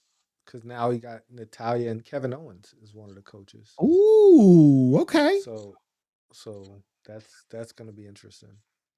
But we do have we have the card for WrestleMania, and this is kind of confusing. I'm on WWE.com, and I could have swore I just pulled it out of our chat where I posted it. All right, so I mean, we know what the main event of night one is going to be. We knew what the main event of night two is going to be. But the first two matches of night one is going to be on ESPN2. I thought it was going to be on ESPN1, but that's on night two. So the first two matches of night one is going to be on ESPN2, and can't even get regular ESPN night one. Got to go to two. Should have been on the Ocho. That's crazy. I mean, I watch it on Ocho. But we got Jacob and Drew and the 6-man tag. So you get I Show Speed on ESPN2. I mean, right. You know, a streaming guy. Now, are they going to show blood on ESPN2? Because that Jacob Drew match, fake blood or not, they're going to bleed, right? You can't have a no-hole unsanctioned match without any kind of red. Yeah. It's WrestleMania. Like, they don't bleed in WrestleMania like that anymore. No, but yeah. Yeah, I don't foresee too much blood happening in this match. Okay. Like I don't. It's Mania. If it was Backlash or something, probably, but in Mania, I don't foresee them getting like busted, especially on ESPN2. So we got 7 matches on night one. Yep. We got the women's tag team championship fatal 4-way, the Irresistible Forces, Charlexa, Bailey and Lyra, who have no name. They're just Bailey and Lyra. And the Bella Twins. Like, well, so one of the other things I was reading is the reason why Kyrie and Asuka have been kind of held back is if whichever one of the Bellas is injured. Nikki Bella, I think, is injured. Her ankle's messed up. If she can't go, they'll slide those two into that match. Okay. Which, okay. I would much rather see those two on it, but they should have been in a match anyway. But okay. I totally agree with you. But it's hard to do a fatal 4-way with 5 teams. It is very hard. Then we get the Women's Intercontinental Championship match: AJ Lee versus Becky Lynch. Seth Rollins, who's Becky Lynch's hot husband, versus Gunther. Liv Morgan and Stephanie Vaquer on night one, and then the main event: Cody Rhodes versus Randy Orton with Pat McAfee. That's on the graphic. Yep. So we got one more show before this, right? Yes, We'll do predictions next week. correct. We All will right. do What you got predictions on night next week. 2? And then we got night 2. The first 2 matches will be featured on ESPN. You got Obafemi versus Brock Lesnar. Let's Brock get Lesnar will be Obafemi over. landing in at his farm before the main event even starts. Probably. Probably. I don't even blame him. Oh, Then we have the Intercontinental Championship ladder match it's a good match to put on ESPN. for sure. Absolute. Both of those actually are good matches for ESPN. Great matches for ESPN. Yeah. We get Oba on national television, this Yep. huge hulking person Yep. versus another huge hulking person. And then you get the 5'5", Iron Man match, with just the buck Pat McAfee. Yep. But you get Penta versus Javon Evans versus Dragon Lee versus JD McHead McDonough. Versus Rusev versus Rey Mysterio, the dead. That head is bouncing off of so many ladders. It's not even funny. Man, man, I would love for JD to win this match. I would love for JD to win this match. Huge JD fan. Then who else do we have? We got the Demon Finn Balor versus Dominic Mysterio. It's on the graphic. It is. Then you have Jade Cargill versus Rhea Ripley, and then CM Punk versus Roman Reigns. Not a lot of matches on. You forgot one. Oh, Trick versus. Oh, there you go. Yeah. Trick Williams versus the U.S. champion Sami. So it's 6 matches. Do you think maybe they add another one on SmackDown Friday night or Monday night on Raw? I don't really see what else they could add to it. The only thing they could add to this is if the men's tag. No, they're not going to add the men's tag. That nobody cares about. R-Truth ain't getting a Mania moment. No. Remember how they used to have Mania moments, and now they don't even talk about the Mania moments no more? Because they really aren't Mania moments anymore. They haven't had a shame since Cody finished the story. I feel like that was like the last true WrestleMania moment. Yeah. So what we're doing, right? I'll tell you our Mania plans. We're gonna have a little group over at Matt's house on Saturday night, and then Sunday night, our friends Ray and Ange are bringing back an old tradition that they have where they would invite a whole bunch of people over. Like COVID, I think, cut all that off, and like people stopped coming, and we did smaller things. We're gonna have a whole bunch of people come over, and Matt usually prints up like a betting quiz kind of a thing, so where we'll like kind of the match, like this match, is there gonna be blood? Yes, no, and you throw up a couple dollars. And Matt, I haven't been invited. I haven't got my invite. It must have got lost in the mail. Got it. Cool. You know what? Cool, Matt. Matt is really good at paying for other people to do stuff because he paid for my WrestleMania ticket and I didn't pay him back for months. He'll fly you out. Man, you know what? You can come hang. I appreciate that, man. I appreciate it. I know. I haven't checked my spam. That's where it's at. It's in the spam email folder. Like. That's what my invite is. Yeah, I mean, the WrestleMania card is solid. Like, it's 2 weeks ago. I feel like it was on a high, and then Pat McAfee just came in and just threw a monkey wrench, I think, into everything. Like, it all feels wrong now. Yep. Like, it really does all feel wrong. And it has nothing, like, you put together a solid card, run with it. Stop beating us over in the head about the tickets and selling out. Because if people, in all honesty, it's going to sell out the day of WrestleMania because people are just going to show up. Like, people are just going to show up. Exactly. I've thought about it. I've thought about just driving out there and just, hey, man, I know there are tickets available. Let me in. Look, I know Matt was joking about it, but I guarantee it. My man's looked it up and has thought about it. Matt loves going to Vegas. For sure. Yeah, Vegas is a quick 9 hour drive for me. I mean, like, it's not bad. It's not the travel. I'd much rather just stay in my house, man, and just enjoy it on my big screen TV, But I mean, they gotta sell those tickets, and they're doing it in a very weird way, a very meta way of trying to like gaslight us into buying tickets. Like I Yeah. don't know. I don't know. But I don't think it's working though. Like the ticket price is coming down now. I know that people who probably paid a lot of money for their tickets and probably pissed right now. Like they're probably infuriated. I would be livid if I paid for a ton of if I paid a ton of money and Guy it sit next to me like, how much you pay? I mean, I paid $6,000. Oh man, I got this yesterday for like $1,500. Boy, I man. would I would be livid. Like, yes. Yeah. Yeah. Yes.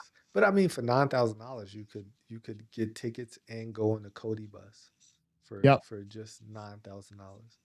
I did see an interview where he said he's trying to do things like really cool for the people who pay for that because it's a lot of money. I mean, unless he's gonna let me go out on a date with Brandy Rhodes, then it's not nothing cool enough for No. $9,000. Like, I don't want to see Pharaoh. I don't want to go get sniffed up by Pharaoh. I'm good. Like, Yeah. I'm good. But another fun episode. I mean, it was so much to talk about. I'm sorry, Matt. I spent like 30 minutes just getting on CM Punk and calling him old and saying he's not Because Punk he's no old. more. He is old. But he's not weak. Old but not weak. That He's was a not good weak. line. That was a good line as well. Um, yeah, man. We'll be here next week. Next week we are going to give our WrestleMania predictions, Yes, sir. and that's going to be a fun night because there's a lot of matches, and a lot of these matches go either way. And I'm actually going to remember my picks this time So am I. I'm gonna write them down. because I think I'm going to be the most right. I think I'm going to call them all right. I'm not going to Oh, miss. I've been I'm not pretty going to good. miss a match. I'm pretty good when we've been doing picks. My record's pretty good. This is true. Mine is terrible. That's why I always forget. I always say I forget my picks, but Thank you, Brandon. And generally terrible you guys be sure to throw your picks down in the chat when we make ours. for And sure, with us, please. for sure.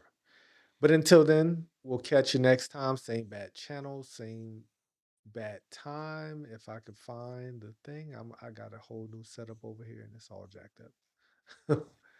We'll catch y'all next time.